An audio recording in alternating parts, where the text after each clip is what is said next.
Hello everybody. तो आज की इस वीडियो के अंदर जो हमें डिस्कस करना है वो हम डिस्कस करेंगे जो हमारा लेज़र होता है उससे संबंधित कुछ चीज़ें डिस्कस करेंगे।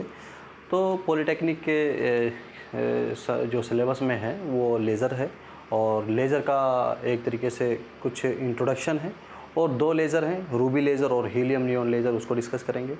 तो हीलियम नियॉन लेज़र और रूबी लेज़र उसको अगली वीडियो में डिस्कस करेंगे। इससे पहले हम लेज़र के बारे में थोड़ा सा इंट्रोडक्शन उसका हम आज समझेंगे इस वीडियो के अंदर, और कुछ लेज़र की प्रॉपर्टीज़ भी हम देखेंगे इसमें, और ये देखेंगे कि जो ऑब्जेक्टिव टाइप, जैसे कि अभी हम देख रहे हैं कि जो ऑब्जेक्टिव टाइप एग्ज़ाम होने की संभावना है बीटीई की, तो ऑब्जेक्टिव क्वेश्चंस की दृष्टि से भी हमें बहुत सारे पॉइंट्स इसमें याद रखने होंगे। तो क्या क्या ऑब्जेक्टिव क्वेश्चंस इसमें बन सकते हैं उसको आज की वीडियो में डिस्कस करेंगे, और कहाँ से पूछे जाने की संभावना सबसे ज़्यादा रहती है लेज़र में। तो आज वही चीज़ें इस वीडियो के अंदर डिस्कस करेंगे जो कि बहुत ही महत्वपूर्ण है। तो सबसे पहले हम देख लेते हैं कि एक हमारा नॉर्मल प्रकाश है जो भी लाइट है, और एक लेज़र है, दोनों में अंतर क्या है और कैसे उनकी एनर्जी में किसकी ज़्यादा होती है। तो देखा जाए तो नॉर्मल जो हमारी लाइट होती है तो वो इतनी एनर्जेटिक नहीं होती है, और जो लेज़र लाइट होती है वो हाईली एनर्जेटिक होती है और हाई इंटेंसिटी उसके अंदर होती है। उसको लेज़र को हाई इंटेंसिटी या हाई इंटेंस बनाया जाता है, कुछ स्पेशल टेक्निक होती है, लाइट से ही, लाइट को ही एक साथ इकट्ठा करके एक हाई इंटेंसिटी की लाइट बनाई जाती है। तो अब उसको देखते हैं कैसे बनाया जाता है। तो उससे पहले कुछ छोटी छोटी चीज़ें हैं लेज़र से संबंधित, तो पहले उनको समझ लेते हैं। जैसे हम देखते हैं कि कोई भी हमारा मैटर हो, चाहे वो सॉलिड है, लिक्विड है या गैस है, सभी के सभी एक मॉलिक्यूल से मिलकर बने होते हैं। मॉलिक्यूल्स एटम से मिलकर बने होते हैं, और एटम्स के अंदर न्यूक्लियस और इलेक्ट्रॉन इसमें होते हैं, और न्यूक्लियस के अंदर प्रोटॉन और न्यूट्रॉन भी निवास करते हैं। अब देखते हैं कि चाहे मान ले हमारे पास एक कंटेनर है, मान लेते हैं हमारे पास ये कंटेनर है और इसके अंदर कोई गैस यहाँ पर फिल है। बहुत सिंपल तरीके से हम इसको समझ रहे हैं कि, और या कोई सॉलिड स्टेट है, कोई ठोस चीज़ के बारे में भी ऐसा हो सकता है, और ये कोई मैं गैस के बारे में आप कह रहा हूँ, ये गैस के मॉलिक्यूल्स मैंने दिखाए हैं। और अगर इनसे मैं कोई लाइट पास करूँ, इस गैस से कोई लाइट यहाँ से पास कर देते हैं, तो होता क्या है कि जो गैस के मॉलिक्यूल्स होते हैं वो लाइट को एब्जॉर्ब करने की क्षमता रखते हैं। जो भी प्रकाश किसी हम गैस से पास करते हैं तो वो, क्योंकि लाइट है, लाइट के अंदर एक एनर्जी होती है E=hν, तो ये hν होती है। और अगर ये लाइट हम किसी गैस से पास कर रहे हैं या कुछ मटेरियल होते हैं सॉलिड स्टेट ठोस से, तो उसके मॉलिक्यूल्स भी लाइट को एब्जॉर्ब कर लेते हैं। और ये ऐसा नहीं है कि कुछ भी एनर्जी एब्जॉर्ब कर लेंगे, कुछ सेलेक्टेड एनर्जी का पार्ट ही वे एब्जॉर्ब करते हैं। और जब मॉलिक्यूल्स के पास एनर्जी ज़्यादा आ जाती है तो वो अपनी नॉर्मल स्टेट में नहीं रहता है। नॉर्मल स्टेट से हमारा मतलब ये है कि वो अपनी, जैसे हाव भाव उसके पहले थे वो हाव भाव उसके अब नहीं रहते एनर्जी एब्जॉर्ब करने के बाद।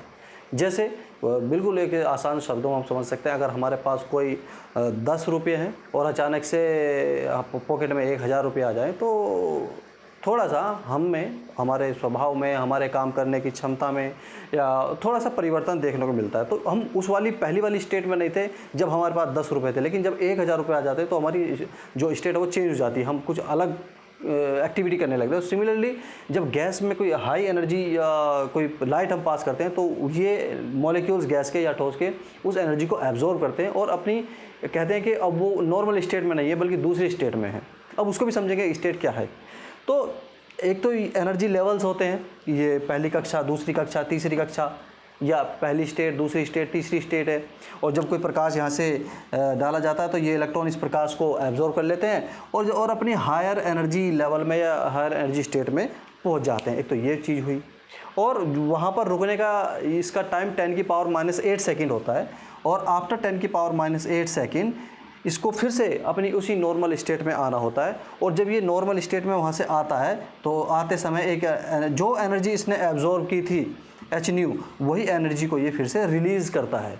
तो ये इनकी एक नेचुरल इनकी प्रॉपर्टी होती है एटम्स की कि वे एनर्जी को एब्जॉर्ब भी करते हैं और वो एनर्जी को रिलीज़ भी कर सकते हैं। अगर हाई एनर्जी स्टेट में पहुँच जाते हैं तो वहाँ पर जो रुकने का, हाई एनर्जी स्टेट में जो रुकने का उनका समय है वो 10⁻⁸ सेकेंड होता है। और वहाँ से फिर ये एक ऑब्जेक्टिव टाइप क्वेश्चन यहाँ से बनता है कि जो हायर एनर्जी स्टेट में जो कोई एटम्स होते हैं तो वहाँ पर उसका जो लाइफ टाइम है वो कितना होता है, दैट इज़ 10⁻⁸ सेकेंड होता है। 10⁻⁸ सेकेंड के बाद उसको फिर वापस लौटना होता है।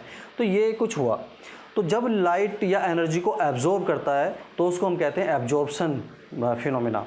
लेकिन जब वो लाइट को एमिट करता है तो इसको कहते हैं एमिशन ऑफ लाइट। इसको हमने कुछ एनर्जी स्टेट्स में बताया हुआ है कि जो हमारा कोई सिस्टम है, गैस सिस्टम है या सॉलिड स्टेट सिस्टम है, तो एक्चुअली उसके अंदर हम एनर्जी, इसको समझने के लिए हम कुछ एनर्जी लेवल्स बनाते हैं। जो हम पहले देखेंगे कि एब्जॉर्प्शन ऑफ लाइट किसको कहते हैं और एमिशन ऑफ लाइट हम किसको कहते हैं। एब्जॉर्प्शन का मतलब जो मॉलिक्यूल या गैस का कोई सिस्टम लाइट को एब्जॉर्ब करता है, तो मान लेते हैं कि ये उसकी ग्राउंड स्टेट है जिसको हमने E0 एनर्जी उसकी है, और इवन उसकी फर्स्ट एक्साइटेड स्टेट है, ऐसी second, third, fourth excited states यहाँ पर ये हैं। और देखा जाता है कि जब यहाँ से कोई गैस या कोई सिस्टम या मॉलिक्यूल एनर्जी लेता है तो वो अपनी हायर एनर्जी स्टेट में पहुँच जाता है। उसका हायर एनर्जी स्टेट में पहुँचना ग्राउंड स्टेट से फर्स्ट में भी हो सकता है, ग्राउंड से, क्योंकि इनिशियली तो वो ग्राउंड स्टेट में है, तो ग्राउंड स्टेट से ही वो फर्स्ट में, सेकंड में, थर्ड में, फोर्थ में वहाँ पर इसका ये ट्रांजिशन हो सकता है एनर्जी को एब्जॉर्ब करने के बाद। तो दिस फिनोमिना, जब कोई एटम एनर्जी को एब्जॉर्ब करेगा, एनर्जी को वो अगर एब्जॉर्ब करे और फिर वो अपनी हायर एनर्जी स्टेट में पहुँच जाए, तो इस फिनोमिना को कहते हैं हम एब्जॉर्प्शन ऑफ लाइट। साथ ही अब देखते हैं कि एमिशन ऑफ लाइट और क्या होता है, क्योंकि हायर एनर्जी स्टेट में रुकने का समय बहुत ही कम है, 10⁻⁸ सेकेंड है, तो फिर उसको वापस आना होता है, और ये स्वतः ही एक प्रक्रिया होती है। इसको हम स्पॉन्टेनियस एमिशन भी इसको हम बोल सकते हैं। तो देखते हैं कि जो ग्राउंड स्टेट थी और जो एक्साइटेड स्टेट में जो पहले एटम वहाँ पर पहुँचे हैं, वो 10⁻⁸ सेकेंड बाद वो अपनी इनिशियल स्टेट में वहाँ पर ये आ जाते हैं इस तरह से। और आते हुए ये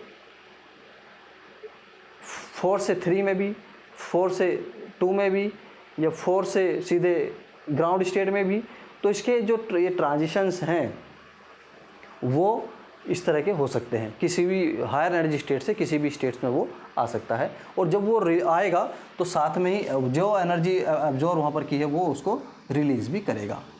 और ये एनर्जी जो होती है, मान लेते हैं कि अगर कोई एटम ग्राउंड स्टेट से यहाँ पर पहुँचना होता है तो उसको कितनी एनर्जी की ज़रूरत होगी, तो वो इन दोनों स्टेट्स की जो एनर्जी है उनके डिफरेंस के बराबर होगी, यानी कि E0 - E2 के बराबर होगी। इतना डिफरेंस, अगर ये वाला डिफरेंस के बराबर इसको एनर्जी मिल जाए तो वो ग्राउंड से सेकंड एक्साइटेड स्टेट में पहुंच सकता है। सिमिलरली अगर ग्राउंड स्टेट का और इसका अंतर है, यानी कि हम ये कह रहे हैं कि अगर कोई एटम ग्राउंड स्टेट से एक्साइटेड स्टेट में वो पहुंचता है तो उन दोनों एनर्जी स्टेट का जो डिफरेंस है उसके बराबर एनर्जी वो एब्जॉर्ब करता है। यहाँ पर भी अगर वो यहाँ से यहाँ आ रहा है तो वो जो एनर्जी रिलीज़ करेगा वो इन दोनों एनर्जी स्टेट्स का एनर्जी का जो डिफरेंस है उसके बराबर ही वो एक तरीके से एनर्जी को रिलीज़ करेगा। तो ये उनके इससे अलग नहीं करेगा। तो ये फिनोमिना जो कहलाता है वो एमिशन ऑफ लाइट कहलाता है। तो इस डिफरेंस को हम दिखाते हैं डेल्टा ई एनर्जी दिखाते हैं, और it is equal to h nu. H is the Planck constant जिसकी वैल्यू 6.67 × 10⁻34 जूल सेकेंड होती है। Nu is the frequency of light, और न्यू को c/λ भी लिखा जा सकता है। c प्रकाश की चाल है यहाँ पर 3 × 10⁸ मीटर पर सेकेंड, और लैम्डा वेवलेंथ है जो भी लाइट यहाँ पर एमिट हुई है।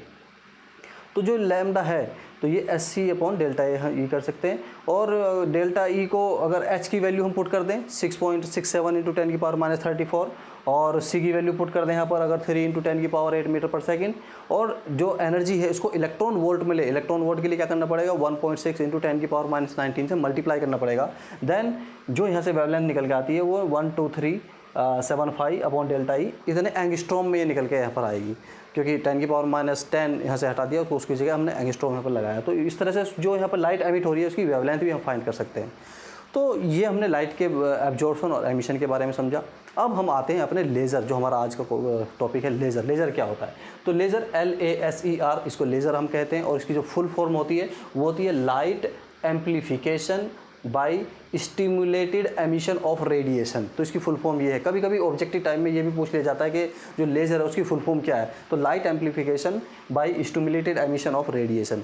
अब इस लेज़र के साथ साथ जो लेज़र लाइट है वो ये सारी प्रॉपर्टी हमें डिस्कस करनी है लेज़र के लाइट उसमें संबंध में। इसमें समझेंगे कि स्पॉन्टेनियस एमिशन क्या होता है, स्टिमुलेटेड एमिशन क्या होता है, और पॉपुलेशन इन्वर्जन क्या होता है, और पंपिंग क्या होती है, मेटास्टेबल स्टेट क्या होती है, और लेज़र एक्शन कैसा होता है, और जो लेज़र की प्रॉपर्टीज़ हैं वो क्या होती है। लेज़र की प्रॉपर्टीज़ हैं, ये भी ऑब्जेक्टिव टाइप में काफ़ी पूछा जाता है क्वेश्चन, और इसमें लिखा जाता है कि जो इसकी प्रॉपर्टीज़ हैं ये हाईली इंटेंस होती है। जो हमारी नॉर्मल लाइट है वो इतनी इंटेंस नहीं होती है, लेकिन लेज़र बीम जो होती है वो हाईली इंटेंस होती है, और ये ऑलमोस्ट परफेक्टली मोनोक्रोमेटिक होती है। ऑलमोस्ट इसलिए कह रहे हैं क्योंकि इसमें भी वेवलेंथ थोड़ा एक से ज़्यादा हो सकती हैं, लेकिन ये जो लेज़र होती है वो ऑलमोस्ट परफेक्टली मोनोक्रोमेटिक होती है, सिंगल वेवलेंथ हम इसको मान सकते हैं। तो डायरेक्शनल होती है, एक यूनी डायरेक्शनल है, और हाईली कोहेरेंट ये है। कोहेरेंट क्या होती है वो भी हमने, कोहेरेंट क्या होता है, जब सेम फेज में बहुत सारी लाइट आपस में सुपरपोज होती हैं तो वहाँ पर वो हाईली कोहेरेंट बीम देती हैं। तो ये कुछ प्रॉपर्टीज़ हैं जो ऑब्जेक्टिव टाइप में काफ़ी पूछी भी जाती हैं। तो अब चलिए समझते हैं कि स्पॉन्टेनियस एमिशन यहाँ पर क्या होता है। एमिशन की बात कर रहे हैं तो हम यहाँ पर आएंगे, तो इसको हम थोड़ा सा ऐसे समझ सकते हैं, अगर यह ग्राउंड स्टेट है और यहाँ पर ये एक्साइटेड स्टेट हम बना देते हैं। एक मान लेते हैं कि यहाँ पर एक ये ग्राउंड स्टेट है E0, और ये एक्साइटेड स्टेट है, या इसको E1 मान लेते हैं और इसको E2 मान लेते हैं, ये है। और क्योंकि एमिशन है तो इसका मतलब क्या होगा कि जो हमारा एटम है, जो वो या मॉलिक्यूल है वो अपनी पहले से ही एक्साइटेड स्टेट में है। मान लिया यहाँ पर वो एक्साइटेड स्टेट में मॉलिक्यूल यहाँ पर ये है, या एटम यहाँ पर ये एक्साइटेड स्टेट में है। तो क्योंकि यहाँ पर इसके एक्साइटेड स्टेट में रुकने का 10⁻⁸ सेकेंड होता है, तो उसके बाद इसको वापस लौटना होता है, और वापस जब ये लौटेगा तो वहाँ से ये एनर्जी जो होती है hν उसको रिलीज़ करेगा। तो this phenomena is known as spontaneous emission. Spontaneous मतलब जो अपने आप होता है, इसको हम करा नहीं रहे हैं, बल्कि उसकी ये प्रकृति है, उसको 10⁻⁸ सेकेंड के बाद अपनी ग्राउंड स्टेट में आना ही होता है। तो इस फिनोमिना को हम बोलते हैं स्पॉन्टेनियस एमिशन। जब कोई एटम अपनी एक्साइटेड स्टेट से ग्राउंड स्टेट में वो आता है तो इस फिनोमिना को हम स्पॉन्टेनियस एमिशन बोलते हैं। लेज़र में ये होता है, इसको भी हम समझेंगे। इसके बाद आता है स्टिमुलेटेड एमिशन। स्टिमुलेटेड एमिशन क्या होता है उसको समझ लेते हैं, एक ही साथ में इसके हम मेटास्टेबल स्टेट को भी समझेंगे। तो जो स्टिमुलेटेड एमिशन यहाँ पर ये है, तो ये क्या है उसको हम समझ लेते हैं। तो अगर होता क्या है कि अगर स्पॉन्टेनियस यहाँ पर जो एमिशन ये हो रहा है, अगर यहाँ पर एक मेटास्टेबल एक और स्टेट यहाँ पर लगा दी जाए, ये मान लिया एक यहाँ पर ये है E' इसको मान लेते हैं, एक और एक्साइटेड स्टेट और जो ग्राउंड स्टेट है ये वाला, इसके बीच में एक और एनर्जी स्टेट आ जाए। ये कैसा आती है, ये इम्प्योरिटी ऐड करने से एक एक्स्ट्रा इनके बीच में एनर्जी स्टेट बनाया जा सकता है। तो अब क्या होता है कि ये एटम सीधा यहाँ ना आके यहाँ पर इसको हम एक एमिशन यहाँ पर होता है, ये सीधा इधर आता है, और इधर से और भी एटम होंगे वे भी इधर आते हैं, और भी एटम होंगे वे भी इधर आते हैं। ये तो होता क्या है कि एक टाइम ऐसा आता है कि जो एक्साइटेड स्टेट में जो नंबर ऑफ एटम्स है, जो इनके एटम्स की संख्या है, जो मॉलिक्यूल्स की संख्या है, वो ग्राउंड स्टेट से ज़्यादा हो जाती है, और इस घटना को हम कहते हैं पॉपुलेशन इन्वर्जन। जो ये है ये वाला यहाँ पर जो हम देख रहे हैं पॉपुलेशन इन्वर्जन। पॉपुलेशन इन्वर्जन क्या है कि जब एक्साइटेड स्टेट में नंबर ऑफ एटम्स की संख्या ग्राउंड स्टेट से ज़्यादा हो जाए, तब हम इसको पॉपुलेशन इन्वर्जन की कंडीशन को कहते हैं। और ये लेज़र एक्शन के लिए बहुत ज़रूरी होता है मेटास्टेबल स्टेट। और मेटास्टेबल स्टेट क्या होती है, ग्राउंड स्टेट और एक्साइटेड स्टेट के बीच में कोई एक्स्ट्रा स्टेट अगर आ जाए तो वो कैसा आती है, वो इम्प्योरिटी ऐड करने से आ जाती है। तो वो ज़रूरी कुछ बहुत सारे हमारे मटेरियल हैं, जब हम देखेंगे कि लेज़र एक्शन के लिए कुछ गैस होती है, कौन सी गैस होती है, तो उसमें कुछ मिक्स करके बनाया जाता है तो मेटास्टेबल स्टेट आ जाती है। तो यहाँ पर क्यों इसको मेटास्टेबल स्टेट क्यों बनाते हैं, क्योंकि यहाँ पर हमें पॉपुलेशन इन्वर्जन की कंडीशन बनानी होती है। तो यहाँ से जब कोई एटम अपनी ग्राउंड स्टेट में जब यहाँ से आएगा तो वो एक फोटोन एनर्जी यहाँ से रिलीज़ करेगा, और साथ ही अगर एक्स्ट्रा फोटोन इसमें यहाँ से और इंसिडेंट करा दिया जाए, तब ये जो दोनों लाइट वेव है ये आपस में सुपरपोज होती हैं, सेम फेज में होती हैं, तो एक हाई इंटेंसिटी की बीम हमें यहाँ पर एक मिलती है। ये सुपरपोजिशन फिनोमेना है ये है। और ये तो हमने एक एटम के लिए बताया, ऐसे ही बहुत सारे एटम्स यहाँ पर हो जाते हैं जो सेम फेज में आकर मिलते हैं, और जब सेम फेज में आकर मिलेंगे तो हमें बहुत सारे हाई इंटेंसिटी की बीम यहाँ पर एच न्यू मिलती है। तो यही लेज़र एक्शन वहाँ पर एक्चुअल में होता है। और ये ही एक तरीके से स्टिमुलेटेड एमिशन भी है कि जब मेटा स्टेबल स्टेट से कोई एटम ग्राउंड स्टेट में आता है तो वो एक फोटोन रिलीज़ करता है, और साथ ही कोई दूसरा अगर उसके साथ फोटोन दे दिया जाए तो वो आपस में सुपर इम्पोज होकर एक हाई इंटेंसिटी की बीम देते हैं। तो इसी को हम कहते हैं this is the stimulated emission of radiation. ये स्वतः नहीं हो रहा बल्कि हम इसको करा रहे हैं, तो ये स्टिमुलेटेड एमिशन यहाँ पर ये होता है। पॉपुलेशन इन्वर्जन हमने अभी देख लिया है कि पॉपुलेशन इन्वर्जन क्या होता है कि जब ग्राउंड स्टेट की जो मॉलिक्यूल्स हैं और यहाँ पर जो एक्साइटेड स्टेट में जो मॉलिक्यूल्स हैं एक्साइटेड में ज़्यादा हो जाएं ग्राउंड स्टेट के कंपैरिजन में। मान लेते हैं अगर यहाँ पर नंबर ऑफ़ मॉलिक्यूल n1 है और यहाँ पर नंबर ऑफ़ मॉलिक्यूल n2 है, तो लेज़र एक्शन के लिए ये ज़रूरी है कि n2 ग्रेटर दैन n1 होना चाहिए। Number of atoms in excited state या meta stable state should be greater than the number of atoms in the ground state. तो ये कंडीशन हमें अचीव करनी होती है, उसके लिए हम मेटा स्टेबल स्टेट को उसमें एक इंट्रोड्यूस कराते हैं। उसके बाद पंपिंग देखते हैं कि लेज़र एक्शन के लिए बहुत ज़रूरी होती है पंपिंग। पंपिंग का मतलब क्या है? एनर्जी सप्लाई करना, कि जब कोई एटम को ग्राउंड स्टेट से हम एक्साइटेड स्टेट में पहुंचा दें तो उसके कौन से तरीके हैं, तो वो जो तरीका होता है उसको हम पंपिंग कहते हैं। ये भी पूछ लिया जाता है व्हाट इज़ द पंपिंग, और पंपिंग कितने टाइप की होती है, ये भी ऑब्जेक्टिव टाइप में क्वेश्चन आ जाता है। तो पंपिंग मुख्य रूप से ऑप्टिकल पंपिंग भी होती है, जब हम प्रकाश डाल देते हैं उसको ऑप्टिकल पंपिंग बोलते हैं। अगर हम यहाँ से लाइट डाल दें तो उसको ऑप्टिकल पंपिंग बोलते हैं। और अगर इलेक्ट्रिक डिस्चार्ज यहाँ पर लगा दें, प्लस और माइनस का यहाँ से तार यहाँ से लगा दें, यानी कि इलेक्ट्रिक डिस्चार्ज अगर कहते हैं तो उसको इलेक्ट्रिक पंपिंग भी हम यहाँ से कहते हैं। कुछ केमिकल पंपिंग भी होती है जिससे एनर्जी सप्लाई करी जा सकती है, यानी कि ग्राउंड स्टेट से हायर एनर्जी स्टेट में पहुँचाने के लिए एटम को हमें बाहर से एनर्जी सप्लाई करनी पड़ती है। और वो एनर्जी सप्लाई करने के हमारे जो तरीके हैं वो लाइट से भी है, इलेक्ट्रिकल भी है, केमिकल भी है, और वो एक दो और भी होती हैं, तो इसको हम पंपिंग कहते हैं। और मेटा स्टेबल स्टेट हमने देखा, और लेज़र एक्शन हमने अभी यहाँ पर देखा कि लेज़र एक्शन ये है। मेटा स्टेबल जो स्टेट है उसका रोल इसमें बहुत ज़्यादा है। तो ये कुछ लेज़र के बारे में जानकारी हुई, और इन्हीं से संबंधित सबसे ज़्यादा जो ऑब्जेक्टिव टाइप क्वेश्चन पूछा जाता है वो ये पूछ लिया जाता है कि इसकी जो प्रॉपर्टीज़ हैं वो प्रॉपर्टीज़ पे आ जाता है। और एक यहाँ पर पंपिंग के बारे में आ जाता है कि जो हमारा लेज़र होते हैं, रूबी लेज़र है उसमें कौन सी पंपिंग यूज़ करते हैं, और जो हीलियम नियॉन लेज़र है उसमें कौन सी पंपिंग यूज़ करते हैं, और एक सेमीकंडक्टर लेज़र भी होते हैं। लेकिन पॉलिटेक्निक के जो सिलेबस है उसके अंदर हम रूबी लेज़र और हीलियम नियॉन लेज़र ही वहाँ पर डिस्कस करेंगे, तो वो जो कि आगे की वीडियो में हमें डिस्कस करना है। तो आज की जो वीडियो है वो हम इतना यहाँ पर रखेंगे। अगली वीडियो में हम देखेंगे कि रूबी लेज़र क्या होता है और वो कैसे काम करता है, और हाई इंटेंसिटी की बीम वहाँ पर कैसे बन जाती है, जो कि सॉलिड स्टेट लेज़र कहलाता है। फिर उसके बाद गैस लेज़र पाएंगे। गैस लेज़र एक हीलियम नियॉन लेज़र है, और उससे भी वहाँ पर एक हम लेज़र बीम बना सकते हैं। तो वो कैसे उसकी वर्किंग, कंस्ट्रक्शन, सारी चीज़ उसके बारे में देखेंगे, तो वो नेक्स्ट वीडियो में करेंगे। आज इधर रखते हैं। थैंक यू, जय हिंद।